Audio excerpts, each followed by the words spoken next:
ভোর রাতের অধিকাংশ স্বপ্নই নাকি সত্য হয়ে পড়ে জানতে চাই। নামাজের মধ্যে দুরূদ পড়ার সময় যখন আল্লাহুম্মা সাল্লি আলা মুহাম্মাদ উচ্চারণ করি তখন কি সাল্লাল্লাহু আলাইহি ওয়াসাল্লাম বলতে হবে? আমি প্রায় প্রতি রাতেই ঘুমের মধ্যে স্বপ্নে দেখি আকাশে উঠছি, এর ব্যাখ্যা কি হতে পারে জানলে উপকৃত হব।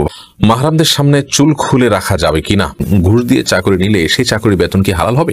বাচ্চা হওয়ার পর 40 দিন পর্যন্ত ঘরের বাইরে বাচ্চা নিয়ে যেতে অনেকে মানা করে, এক্ষেত্রে ইসলাম কি বলেন? আমার ওযুর পরে ওযু ছুটে যাওয়ার মতো অবস্থা হয়, এটা প্রায় সবসময় হয়, আবার মাঝে মধ্যে বেশিরভাগ সময়ই নামাজের মধ্যে আমার মনে হয় ওযু ছুটে গেছে, কিন্তু আমি নিশ্চিত হতে পারি না। এমন অবস্থায় আমি কি করতে পারি?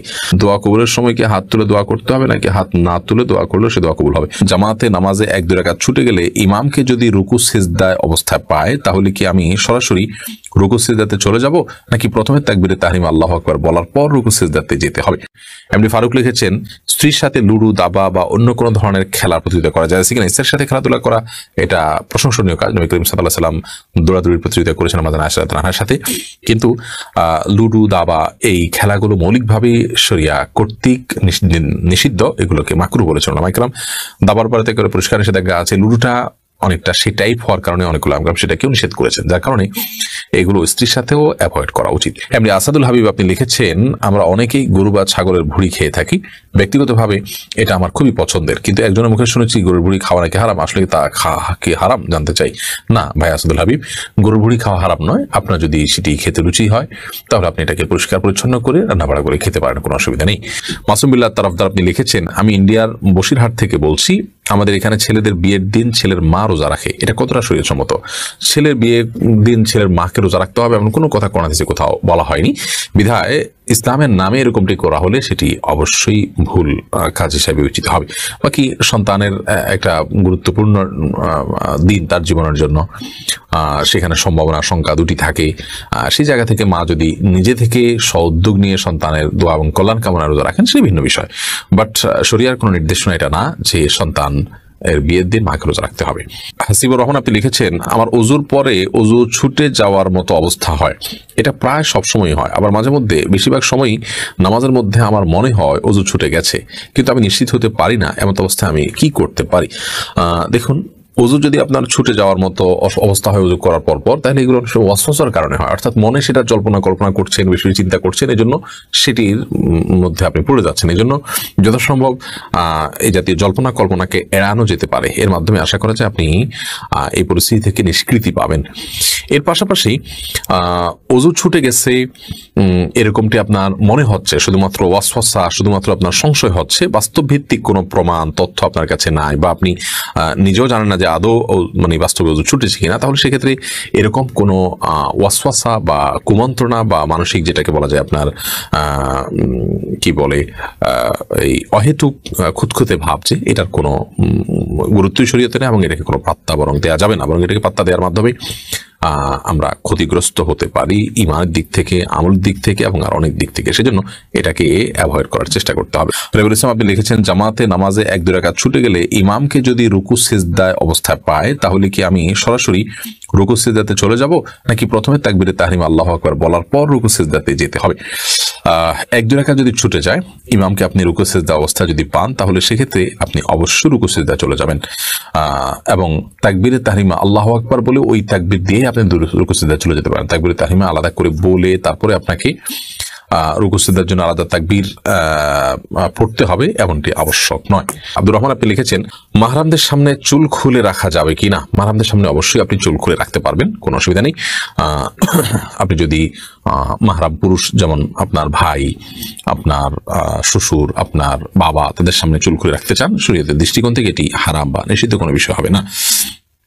তবে অবশ্যই ফিতনা সংকুল এই সময়টাতে আমরা যথাসম্ভব কি বলে এটাকে সুন্দর এবং শালীন পোশাক আশাকের মধ্যে, বাসার পরিবেশের মধ্যেও থাকার ব্যাপারে সর্বোচ্চ চেষ্টা করব, কিন্তু চুল খোলাটা শরীয়তের দৃষ্টিকোণ থেকে নিষিদ্ধ কোনো বিষয় হবে না ইনশাআল্লাহ তাআলা।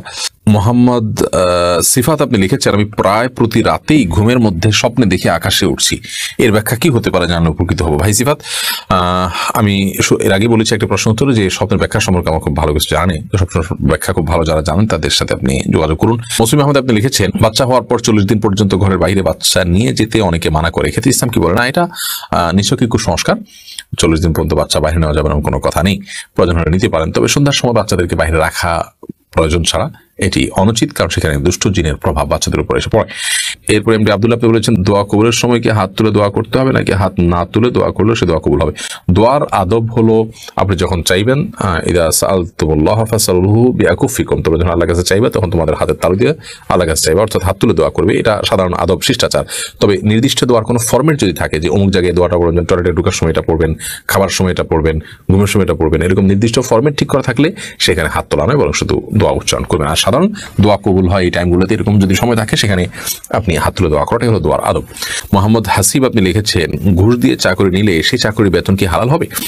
ঘুষ দিয়ে যদি আপনি চাকরি নেন তাহলে এই কাজটা আপনি অন্যায় করেছেন, কারণ আপনি ঘুষ দিয়ে চাকরি নিয়েছেন। আর যদি ঘুষ দিয়ে চাকরি নেওয়া ছাড়া আপনার কোনো উপায় না থাকে, আপনি নিরুপায় হয়ে যান, তাহলে সেক্ষেত্রে আপনার এই দেওয়ার কারণে হয়তো গুনাহ হবে না বা আল্লাহ আপনাকে শাস্তি দিবেন না, যদি আপনি দেওয়ার সময় ঘুষের যে অপরাধ আছে সেটির স্বীকৃতি আপনার মধ্যে থাকে এবং সেই সাথে আল্লাহর কাছে তওবার মানসিকতা থাকে।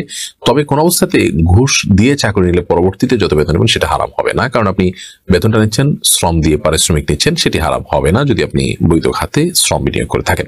এরপরে শান্ত মুন্সি আপনি লিখেছেন, নামাজের মধ্যে দুরূদ পড়ার সময় যখন আল্লাহুম্মা সাল্লি আলা মুহাম্মাদ উচ্চারণ করি তখন কি সাল্লাল্লাহু আলাইহি ওয়াসাল্লাম বলতে হবে না? এটা তো নিজেই দুরূদ, আল্লাহুম্মা সাল্লি আলা মুহাম্মাদ তো নিজেই দুরূদ, অতএব তখন আবার আলাদা করে সাল্লাল্লাহু আলাইহি ওয়াসাল্লাম বলার প্রয়োজন নেই। সাজ্জাদ হোসেন আপনি লিখেছেন, ভোর রাতের অধিকাংশ স্বপ্নই নাকি সত্য হয়ে পড়ে, জানতে চাই।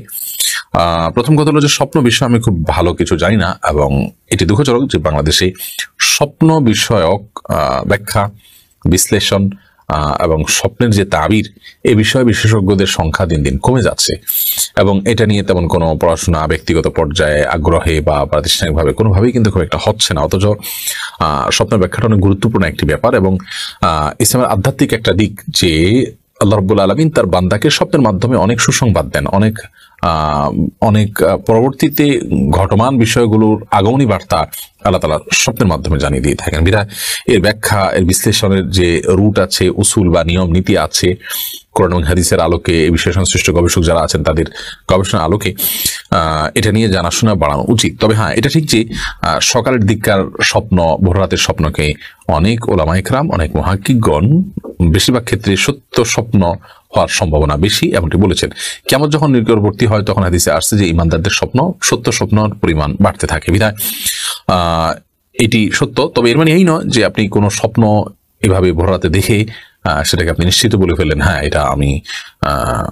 এটা সত্য স্বপ্নই, অতএব এটা ঘটবেই। কারণ স্বপ্ন কোনটার ব্যাখ্যা কি হবে, কোনটা সত্য হবে না হবে, এটাকে হলফ করে বা নিশ্চিত করে বলা কিছু কোনো পক্ষেই সম্ভব নয়, কোনোভাবেই সম্ভব নয়। এটাকে আমরা অনুমান করে, আলামত করে, বিভিন্ন হিসেব নিকেশ করে শুধুমাত্র সেখান থেকে এটা ইন্ডিকেট গ্রহণ